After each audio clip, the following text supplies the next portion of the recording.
네, 안녕하세요. 어떤 일이라는 게 일정한 변곡점을 지나면은 급격히 가속되는 그런 성향이 있죠. 지금 K무기, 한국무기가 그렇습니다. 변곡점을 지났습니다. 수출이라든지 또 한미동맹이라든지 그 다음에 윤석열 정부의 그런 의지라든지 정책 의지라든지 이런 게 다 맞물려 가지고, 그리고 이제 그동안 쌓여져 있었던 기술 기반, 또 그동안 쌓여 있었던 생산 기반, 이게 다 맞물렸어요. 그래서 변곡점을 지금 돌파를 해서 엄청나게 빠른 속도로 가속이 되고 있어서, 이게 그 전에 이렇게 추정했던 그 스케줄보다 이렇게 자꾸 앞당겨지거나, 혹은 그 전에 회자됐던 기능보다 기능이 더 강화되는 게 개발된다든지, 이런 현상이 명백합니다. 그래서 오늘 그 같은 이야기를 몇 개 사례를 가지고 말씀을 여쭤보겠습니다. 먼저 항공 엔진을 살펴보겠습니다. 이게 좀 골아파요. 왜 골아프냐? 그때그때마다 달라져. 자꾸 변해요. 뭐가 자꾸냐? 쓰리 자꾸입니다. 일단 터빈 입구 온도가 자꾸 높아집니다. 터빈 입구 온도라는 거는 터보팬이요, 처음에 공기를 빱니다. 석션. 그 다음에 얘를 말아가지고 압축을 해요. 컴프레스, 압축, 흡입, 압축. 그 다음에 빵, 연소. 그 다음에 밀기, 블로우. 그렇게 됩니다. 네 단계입니다, 이게. 그러니까 흡입, 압축, 빵, 밀기. 그런데 이게 이제 빵을 하면 거기서 이제 불꽃이 생겨잖아요. 그 불꽃이 미루려면은 그 불꽃이 뻗어나가는 압력이 이제 회전력으로 바꿔줘야 되거든요. 그래야 앞에 압축기가 돌아가니까. 여기서 나온 회전력을 갖고 여기 압축기를 돌리니까. 그래서 여기에 그 회전력으로 공기 팽창을 회전으로 바꿔주는 부분이 이게 터빈입니다. 그래서 이 터빈의 입구라는 건 결국 뭐냐면은 빵하고 이제 급작스러운 연소가 일어나서 그 불꽃이 닿는 부분입니다. 제일 뜨거워요. 그걸 터빈 인렛 템퍼레처, TIT라고 부릅니다. 터빈 입구 온도. 근데 얘가 자꾸 높아져. 개발 목표가 지금. 우리 F414 400K가 이 터빈 입구 온도가 1560도 됩니다. 이게 이제 저도 요새 이제 확인을 했는데요. 추력이 GE의 그 홈페이지에는 13,000파운드로 나오는데, 실제로는 우리 쪽 이제 업계 분들이 모여서 하는 세미나에서 보면은 이게 한국형이 되면서 1,000파운드 좀 올린 것 같아요. 그래서 14,000파운드 되고요. 여기 터빈 입구 온도가 1560도로 나옵니다. 예, 1560도. 그러니까 저기 1830도죠. 켈빈에서 마이너스 270 정도 해주면은 섭씨 나오거든요. 그러니까 1560 섭씨. 그 다음에 공기유량. 얼마나 공기를 빨아서 흡입하냐. 이게 초당 한 78.6kg. 공기 무게를 78.6kg 초당. 어마무시하게 빠는 거죠. 처음에는 요거 14,000파운드 추력을 한 15,000파운드. 그러니까 드라이 추력입니다. 드라이라는 건 뭐냐면은 이 전투기 엔진은요, 1단 연소를 하고 나가서 배출되는 공기에다 대고 그냥 무지막지하게 연료를 다시 뿌려가지고 다시 2단 연소를 시키는 경우가 있어요. 그걸 이제 애프터버너 연소라 그러죠. 그래서 애프터버너 연소는 한마디로 연료 질환하는 겁니다. 연료로 그냥 떡칠을 하는 겁니다. 그래서 영어로도 그거는 wet이라 그래요. wet. 연료로 축축하게 칠해버린다. wet이라는 게 젖은, 축축한 그런 뜻이 되죠. dry라는 거는 연료 그렇게 함부로 많이 뿌리지 않는 거죠. 그래서 드라이라 그럽니다. 건조한, 마른. 드라이 추력으로 이제 처음에 얘기될 때 15,000파운드 얘기됐다고요. 그리고 터빈 입구 온도 처음 얘기될 땐 1580도 얘기됐었어요. 공기유량 조금 느려서 78에서 조금 느려가지고 82. 공기유량을 높이려면 앞에 팬이 고성능이 돼야 돼요. 말아서 넣어야 되니까. 말아서 넣을 수 있는 것만큼 앞에서 빠를 거 아니에요. 말아서 넣는, 공기를 꽉꽉 말아서 넣는, 그러니까 팬과 압축기가 세야 이 공기를 당기는 힘도 세지죠. 그래서 이제 공기 유량이 이거 조금 늘어나 가지고 82.4kg per second 정도. 초당 한 80kg 정도. 그러다가 또 몇 달 있다가 자료 나온 거 보면은 갑자기 18,000파운드래. 3,000파운드 또 늘었어. 목표가. 그리고 슬쩍 또 터빈입구 온도가 1630도로 높아졌어요. 그리고 공기 유량이 이렇게 되면 이제 공기 유량도 세져요. 공기 많이 집어넣어요. 95.3kg에서 99kg. 그러더니 첨단 엔진 또 바뀌어. 이러면 18,000파운드도 조금 넘어갈 수도 있어요. 왜냐? 터빈입구 온도가 1680도까지 올라간 거예요. 터빈입구 온도 올라갈수록 이 추력이 좋아집니다. 공기 유량은 뭐 95.3kg/s 이상이 되겠죠. 훨씬. 예. 그럼 이것이 방사청이 지금 얘기하고 있는 거냐? 아닙니다. 방사청 확정이 아니라 업계 전문가 컨퍼런스 현재 상태, 그러니까 2024년 8월 상태고요. 이게 2024년 말쯤 되면은 이제 그 개발 목표가 확정이 됩니다. 그런데 여기서 이제 우리가 조심해야 될 거는 이게 뭐 18,000파운드 이렇게 되고 공기 유량이 95.3kg, 99kg 이러면은 원래 78kg였기 때문에 99kg면 거의 20% 늘은 거 아니에요? 20% 이상 늘은 거죠. 한 25% 가까이 늘은 건데 이러면은요 이 그 기체가 많이 바뀌어야 됩니다. 앞에 그 흡입구가. 그러니까 이 크기가 뭐 F414랑 비슷하기 때문에 그냥 그 18,000파운드 나와도 바로 갈아 끼울 수 있습니다. 아마 못 갈아 끼울 겁니다. 15,000파운드 정도까지는 갈아 끼울 수 있어요. 왜냐면 이게 한 6, 7%밖에 안 늘은 거니까 공기 유량이 82.4kg니까 78.6에서 82.4면. 그런데 이게 공기 유량이 뭐 20%, 25% 이렇게 늘면 콧구멍이 커져야죠. 한마디로. 공기 흡입구가. 공기 통로도 커져야 되고. 그래서 얘기가 달라지죠. 예. 그래가지고 이 첨단 엔진이 18,000 이렇게 간다 그랬을 때 뭘 연상하셔야 되냐면 새로운 기체거나 기체가 완전히 수정된다. 그래서 제가 카이의 그 KF EX 21EX 버전 발표를 싫어하는 거예요. 왜냐하면 그건 18,000파운드 기준으로 하는 거거든. 그건 새 기체거든. 그 예의가 아니다. 새 기체 얘기하기 전에 블록 3부터 확정 지어라. 빨리 확정 짓고 블록 3 언제까지 개발하겠습니다라고 그거부터 뛰어다녀라. 벌써부터 새 기체 블록 3은 뭉개버리고 아예 얘기를 안 해요. 그 KF21EX 발표할 때 보면 카이가 블록 3은 뭉개버리고 EX 시점도 뒤로 확 밀어갖고 2040년 국민 세금 갖고 또 무슨 프로젝트 하는 거에만 제빵에만 관심 있는 것 같아서 기분이 나쁜 거예요. 뭘 하나 하더라도 매듭을 지어가면서 해야지. 블록 3을 매듭을 짓고 그 다음에 매듭을 짓겠다 여기까지. 그리고 나서 정정당당하게 이게 지금 18,000파운드까지 가고 있는데 이러면은 지금 기체에서 대대적인 수정이 일어납니다. 그거 지금 준비해야 되겠습니다. 이렇게 정정당당하게 얘기해야지. 카이 강사님, 우리 당당해집시다. 예, 엉금엉금하지 말고. 또 이 스케줄도 굉장히 좀 앞당겨지는 느낌이에요. 그러니까 뭐 이게 마지막에 완성이 앞당겨질지 모르겠는데 지금 발표한 거 보면 제대로 테이프 커팅하고 만 5년 만에 원천 기술 33개 항목이 다 개발되는 걸로 나와요. 이 지금 그 업계 전문가들 발표에 의하면. 근데 이 업계나 이 전문가 컨퍼런스가 왜 중요하냐면요. 이 사람들이 이거를 잘못 뻥을 치면 나중에 지체상각금을 묻니다. 우리나라 그 세잖아요. 지체상각금이라 그래가지고 뭐 하루에 10,000분의 1인가 계약액에 1000분의 1인가 물죠. 그래서 한 2년 지체상각 뭐 3년 하게 되면은 빵원이 되죠. 빵. 돈 하나도 못 받은 게 되죠. 예. 그래서 이 지체상각 이런 문제가 있기 때문에 이 사람들이 그 업계나 전문가 컨퍼런스에서 이게 다 그쪽에서 이렇게 다 뿌리를 받고 살아가는 분들인데 뻥을 못 쳐요. 그러니까 이 얘기가 나중에 올해 말에 확정이 되는 개발 목표에 반영될 거라고요. 예, 그렇게 보시면 되고요. 그러니까 자꾸 당겨지고 있는 거예요.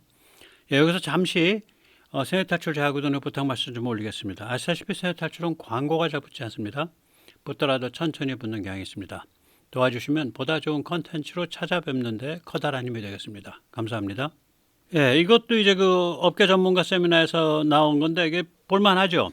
예, 볼만한 자료입니다. 이게 왜 우리가 15,000, 18,000파운드급을 개발하냐. 크기는 F414 크기나 동급 크기, 그거보다 조금 크거나. 일단 한국 입장에서 보면 적용성이 좋아요. KF21, 15,000 정도까지는 KF21에 갈아 끼울 수 있을 거예요.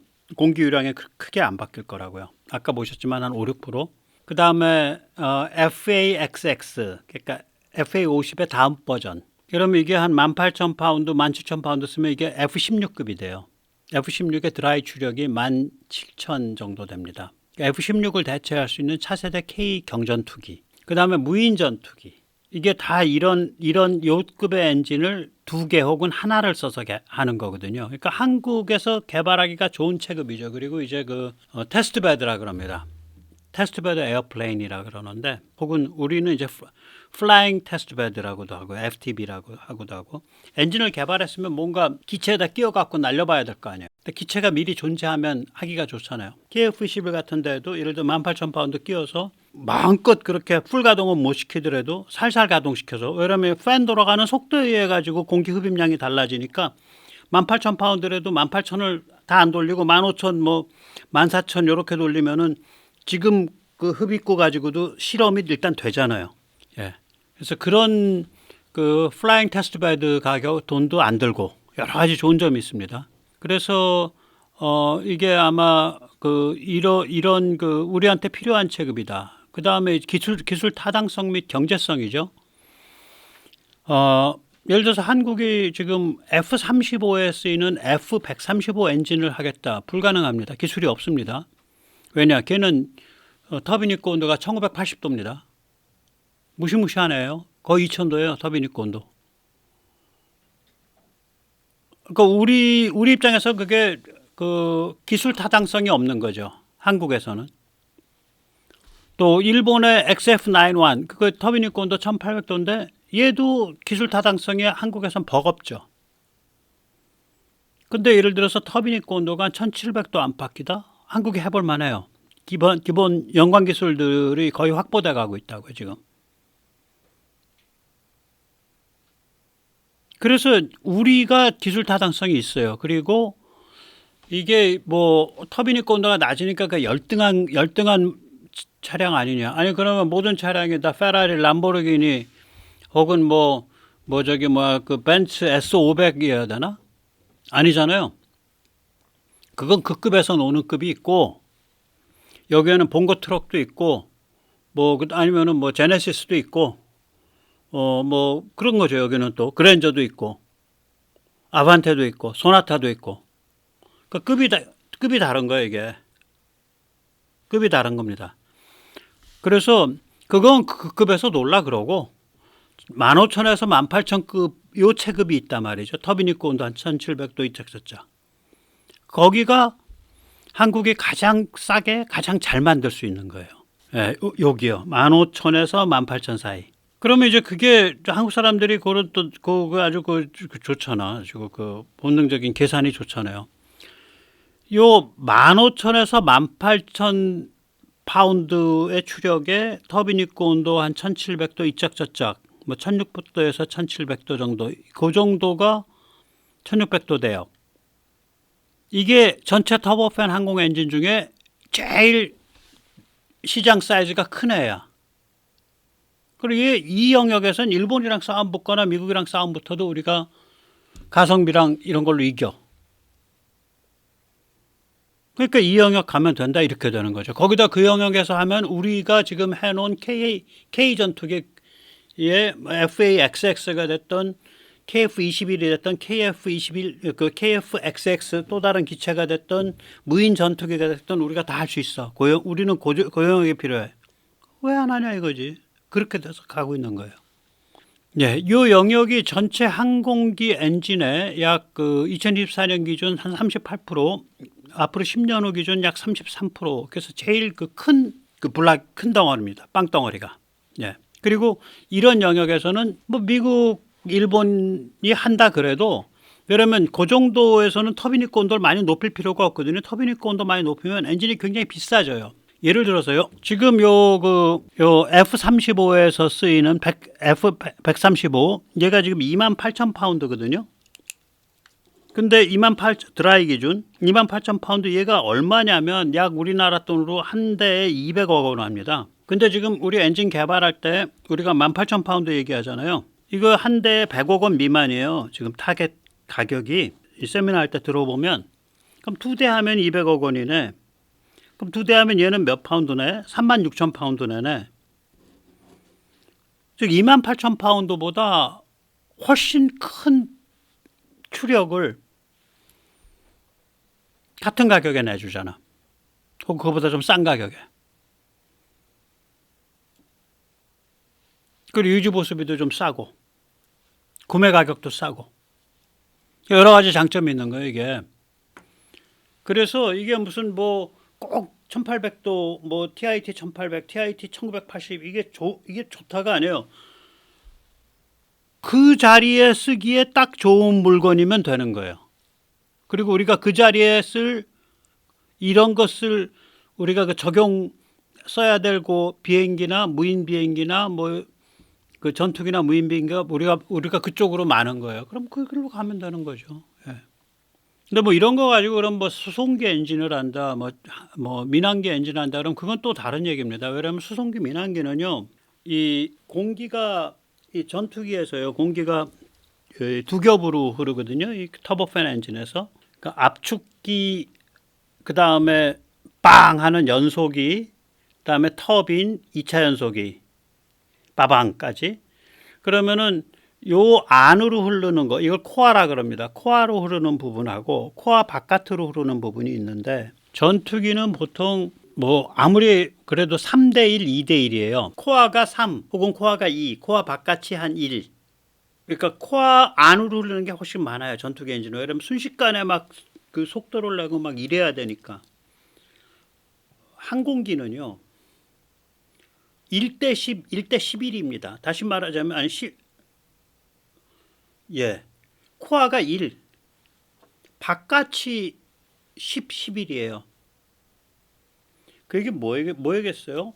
터보팬 엔진이 이렇게 통통하게 넓어지면서 사람 키가 그냥 쓸 수 있을 만큼 직경이 커지면서 그게 팬이 돌아가고 있는 거야.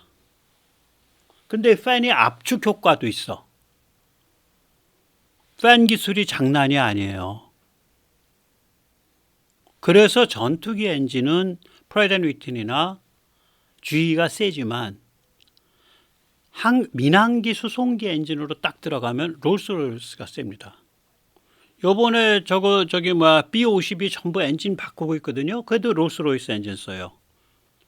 그러니까 민항기 엔진 들어가면 전투기 엔진과는 완전히 다른 영역의 기술이에요, 또. 그래서 전투기 엔진 하니까 앞에 팬 좀 넓게 달아가지고 하면은 민항기 엔진 되겠네. 그랬으면 롤스로이스 망했죠, 벌써. 프라이드 앤 위튼이나 GE에 잡혀 먹었지. 아닙니다. 민항기 엔진은 또 다른 노하우입니다. 그 내구성의 문제, 팬의 문제 이런 게 큰 것 같더라고요. 그래서 우리 너무 그렇게 막 그 달걀 하나 가지고 빌딩 질 일 없이 이게 전투기용, 그러니까 전투기용 첨단 항공 엔진이 없으면 우리가 특히 드론을 못 하니까 고급 드론을 못 하잖아요. 네, 고급 무인 전투기. 앞으로 무인 전투기 시대 되거든요. 이제 한 10년 더 지나면 한 15년 되면 무인 전투기 시대 됩니다. 그걸 못 하니까 우리가 그렇게 우리 적당하게 손해 안 보고 좀 짭짤하게 남겨가면서 전투기 엔진 쓸만한 걸 한 두어 종류 하면 좋겠다.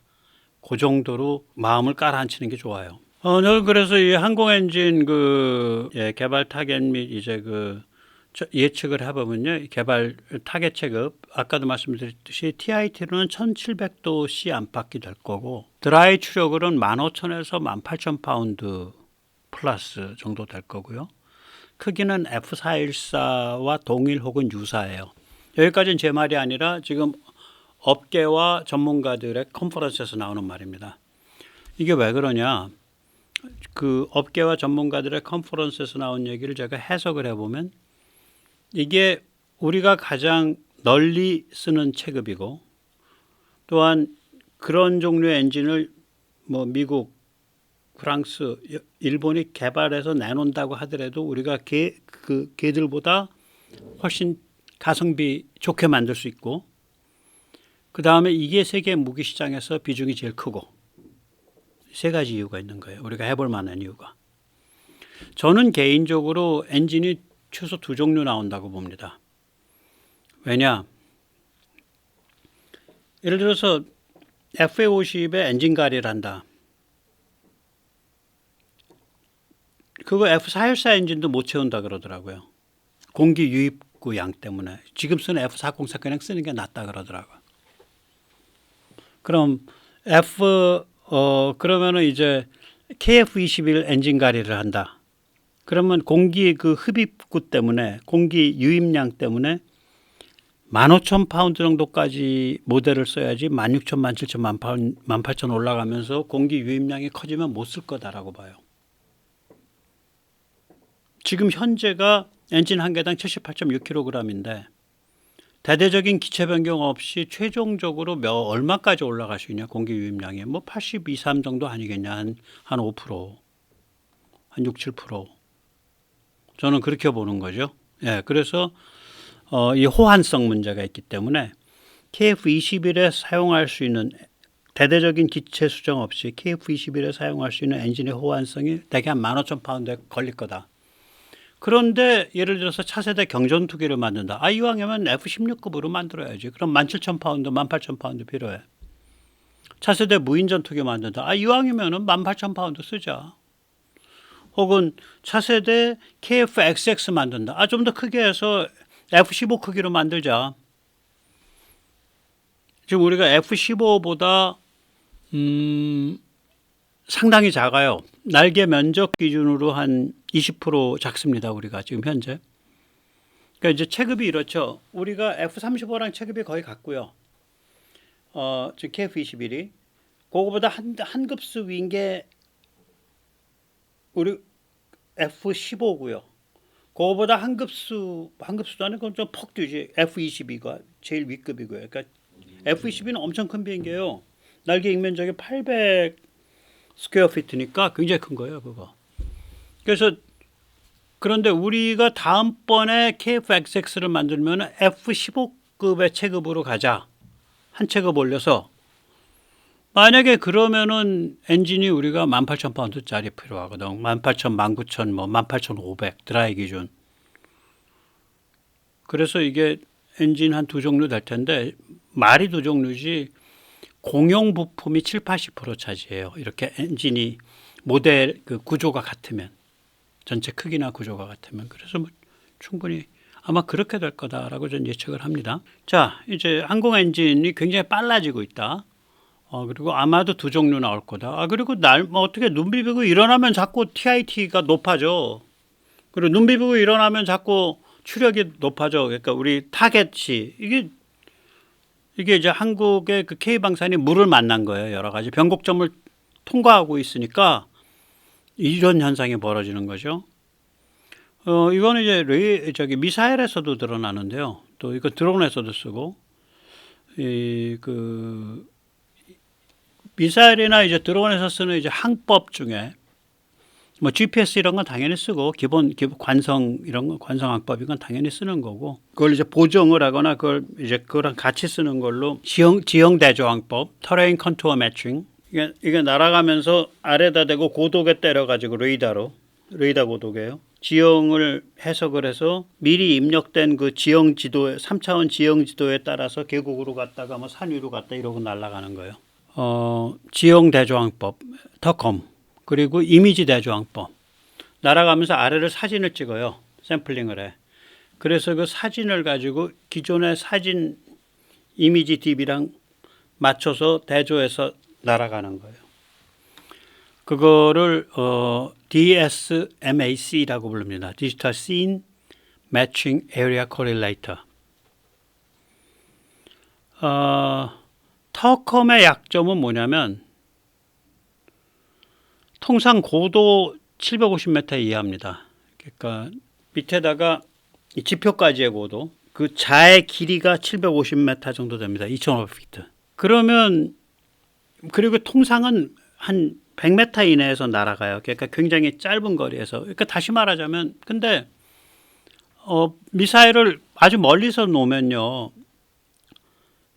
그 연료도 절약할 겸해서 위로 날아갔다가 상대방의 방공망 근처로 가면 점점 낮아져서 가야 되는데 연료 절약하려고 2, 3,000m 위로 갈 때는 그러니까 지형대조항법을 못 쓰는 거지. 또 점점 낮아질 때도 한참 못 쓰죠. 그러다가 맨 마지막에 방공망 근처 가면 이제 싹 아래로만 6, 70m, 100m 떠서 가는 건데 그때 쓰는 거야. 좀 미리부터 쓰면 훨씬 지능이 발달할 거 아니에요. 지형 대조를 할 때. 그 다음에 이제 DSMAC는 이제 무슨 문제가 있냐. 가도 사막이야. 지형이 똑같아 맨날. 그럼 이미지를 뭐랑 매치하냐고. 매치했더니 다 맞네. 내가 어디요? 모르겠어. GPS 갖고 계산해. 이렇게 되는 거지. 지형 변화 없을 때는 먹통이에요. 그리고 이제 흐릿한 흑백을 쓰거든요. 이미지를. 결국은 이미지예요. 우리 가시광선 내지 적외선, 근적외선 이미지 같은 건데 야간에 어떡할 거냐 이거지. 구름 안개 끼면 어떡할 거냐. DSMAC는. 그런 이제 기존의 약점들이 있는 거예요, 여기. 그래서 혁신 목표가 뭐냐면 최대 고도 10,000m에서부터 이 지형을 읽을 수 있으면 좋겠다. 그러니까 이 레이더 고도계가 전자파를 다루는 게 경량화되고 가격이 떨어지고 소형화되니까 이게 가능한 거예요. 근데 그런 종류의 전자파를 우리가 잘 다루거든. 에이사 레이디오나 이런 거. 통신 중계기 이런 거. 지러갈림 칩 같은 거 써가지고. 그래서 지금 이게 최대 고도 10,000m에서부터 지형 대조를 하는. 그럼 얘가 레이더망이 있으면은 그 레이더망 피해가지고 점점 낮아졌다가 또 그거 빠져나간 다음에 다시 올라갔다가 또 낮아졌다가. 그러니까 아주 왜냐면 가능하면 높게 나는 게 멀리 가니까. 그러니까 항법 비행의 지능이 굉장히 강화되죠. 그리고 뭐 미사일이나 드론이나 똑같은 거거든. 드론에서 쓸 수 있죠, 바로. 그리고 이게 이제 우리 지금 해성 미사일, 현무3 순항 미사일, 천룡 지금 개발되고 있는 장공지, 장거리 공대지 이게 다 이런 뭐라 그럴까 항법 장치랑 관계가 있어요. 그래서 항법 장치가 고지능화되면 순항 미사일의 성능이 급증합니다. 그리고 사거리가 상당히 증가하죠. 왜냐하면 갈 수 있을 때까지 가장 그 지점에서 가장 적 레이더망과의 거리 생각을 해서 그 레이더의 그 미치는 범위 생각해서 그거에서 제일 높은 위치, 높은 고도로 가. 그래야 이제 연료가 줄어드니까 연료 소비가. 그러니까 높낮이를 자유자재 조절하면서 비행을 하는 그런 게 되겠죠. 그러니까 관련 기술은 이제 전자, 통신, 레이더, 전자공학 적외선, 반도체, 알고리즘 뭐 이런 것들인데 다 우리가 하는 거죠, 뭐. 예. 예, 그래서 이게 이제 그겁니다. 예. 아마 이런 식으로 재는 모양이에요. 일단 뭘 재려면은 그 자의 시작점이 있어야 되니까 그 자의 시작점이 지구타원체인 모양이더라고요, 이게. 지구타원체. 그 지구타원체 위에다가 높낮이로 디지털로 엘리베이션, 그러니까 3차원 디지털 맵, 디지털 엘리베이션 모델링을 해놨겠죠. 예, 이걸 높낮이로. 그러면 내가 쏘면 거리가 되는데 나는 내가 쏜 지점에 3차원 디지털 맵, 지표의 맵까지 계산해서 그 지표로부터 몇 메타다가 난 나와야 되잖아. 난 지표 따라서 나는 애니까. 그래서 맨 밑에 기준점이 지구타원체. 우리가 지구의 원주가 4만 킬로미터다 이렇게 얘기할 때 그럼 줄자 가지고 재서 4만 킬로인지 어떻게 아냐고. 바닷물이 높았다 낮았다 하고 땅이 솟았다 내려갔다 하는데 수학적으로 그것의 지구 타원체가 그렇게 생겼다라고 결정을 한 거예요. 학자들이. 그런 그 이상적 공면 상태를 기준으로 하자. 그래서 우리가 해발 몇 메타다 몇 메타라는 이게 지구 타원체를 기준으로 하는 거예요. 제가 알기로는 모르겠어요. 해발은 좀 다른가? 모르겠어요. 뭐 해수면도 왔다 갔다 하니까 저 같으면 지구 타원체 기준일 것 같은데. 아무튼 여기선 지구 타원체 기준이에요. 지구 타원체를 기준으로 거기서 그 땅 표면 겉거주기 몇 메타 솟았다 내려갔다 그게 DEM 3차원 디지털 맵이라고 부르고 그 겉 표면적에서부터 내 비행체가 몇 메타 떠 있다. 이게 이제 말하자면 우리가 구하는 그거죠. 네, 그리고 다음번에 가면은 요게 몇 메타 내려가니까 이제 내려가 줘야 되고 그 다음엔 올라가니까 내가 올라가 줘야 된다. 그래서 이제 얘가 오르락 내리락 하면서 가는데 그게 뭐 말하자면 맨 마지막 단계에서 한 그 지표면 기준 한 100m쯤 뛰고서 날아가는 거예요. 타우루스 이런 게 토마호크. 근데 500km 바깥에서부터 100m 끼고 100m 위에 날아올 필요가 없잖아. 연료 많이 써서. 왜 그러면 어차피 지구는 둥그렇기 때문에 500km 바깥이면은 레이더 아무리 때려도요. 글쎄 한 10,000m 이상 떠도 레이더 안 잡혀요. 그러면 목표물 레이더망에 접근할수록 낮아졌다가 레이더망 벗어나면 또 올라갔다가 국지 레이더망 또 낮아졌다가 이렇게 갈 때 훨씬 더 연료가 작게 들죠. 훨씬 더 지능화된 비행이죠. 내가 3차원 공간에서 어디 있냐라는 걸 정확하게 아는 것과 모르는 것은 나의 지능적 비행과 직결되어 있는 문제죠. 근데 그게 싸게 칩이나 보드 하나로 해결된다. 그것도 10,000m서부터. 지금은 750m서부터인데. 그 뭐 상당한 거죠. 아마 그런 게 개발되는 모양이더라고요. 그러면 거의 세계 최초예요, 이거. 그 다음에 이제 종말 단계 고고도 요격 미사일 SM-2 개발이 굉장히 빨라지고 있죠. 이거 한 150km까지 요격하죠. 150km 이상도. 그래서 이거 요번에 나온 걸 보면 이게 이제 방사청에서 제안 요청서가 8월 30일 날 나왔거든요. 뭐 며칠 전에. 이거 보니까 2028년 10월까지 체계 개발 완료도만. 2028년 10월까지 체계 개발 완료예요.